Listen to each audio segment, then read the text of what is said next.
ಈಗಾಗಲೇ ಡಿಕೆಶಿ ಆಪ್ತ ಶಿವಗಂಗಾ ಅವರು ಒಂದು ಹೇಳಿಕೆಯನ್ನು ಕೊಟ್ಟಿರುವಂತದ್ದು, ಮುಖ್ಯಮಂತ್ರಿ ರೇಸ್ನಲ್ಲಿ ಡಿಕೆ ಶಿವಕುಮಾರ್ ಅವರೇ ಮೊದಲಿದ್ದು, ಅವರೇ ಮೊದಲು ಮುಖ್ಯಮಂತ್ರಿ ಆಗಬೇಕಿತ್ತು ಅನ್ನೋ ರೀತಿಯಲ್ಲಿ ಈಗಾಗಲೇ ಹೇಳಿಕೆಯನ್ನು ಕೊಟ್ಟಿದ್ದಾರೆ. ತಾವೇನು ಹೇಳ್ತೀರಾ ಸರ್? ಸಚಿವರ ಮತ್ತೆ 3 ಬೈ ಎಲೆಕ್ಷನ್ಗಳನ್ನು ಕೂಡ ಡಿಕೆಶಿ ಅವರು ಗೆಲ್ಲಿಸ್ಕೊಂಡ್ ಬಂದಿದ್ದಾರೆ.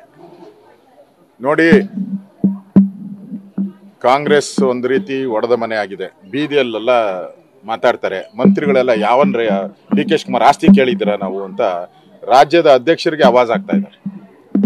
ರಾಜ್ಯದ ಅಧ್ಯಕ್ಷರಿಗೆ ರಾಜಣ್ಣ ಆವಾಜ್ ಆಗ್ತಾ ಇದ್ದಾರೆ. ಪರಮೇಶ್ವರು ನಾವು ನಮ್ಮೂಟ ಅದೇನು ಹೇಳ್ತಾರ, ಅದೇನೋ ಪಾರ್ಟಿ ಇದು ಎಣ್ಣೆ ನಂದು ಊಟ ನಂದು ಅಂತ ಹೇಳಿ ನಡೀತಾ ಇದೆಯಲ್ಲ, ಅದಕ್ಕೆ ನೀವ್ಯಾರು ಕೇಳಕ್ಕೆ ಅಂತೇಳಿ ದಲಿತರ ಕಾರ್ಡನ್ನು ಉಪಯೋಗ ಮಾಡಿದ್ದಾರೆ.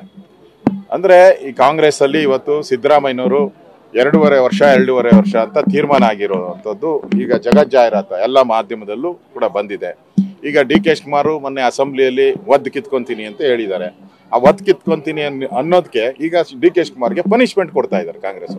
ಪನಿಷ್ಮೆಂಟ್ ನೀನ್ ಹೇಳ್ದಲ್ಲ, ಕಿತ್ಕೊಂಡು ನೋಡೋಣ, ನೀನ್ ನಿನಗೆ ತಾಕತ್ತಿದ್ರೆ ಒದ್ದು ಕಿತ್ಕೋ ಅಂತ ಹೇಳಿ ಇವ್ರ ಗ್ಯಾಂಗು ಯಾರು ಸಿದ್ದರಾಮಯ್ಯ ಅಂಡ್ ಪಟಾಲಂ ಅವರು ಇವ್ರಿಗೆ ಆವಾಜ್ ಕೊಡ್ತಾ ಇದ್ದಾರೆ. ನೋಡೋಣ ಡಿ ಕೆ ಪವರ್ ಏನು ಅನ್ನೋದು, ಒತ್ತು ಕಿತ್ಕಂತಾರ ಇಲ್ಲ ಸರೆಂಡರ್ ಆತಾರ ನೋಡೋಣ.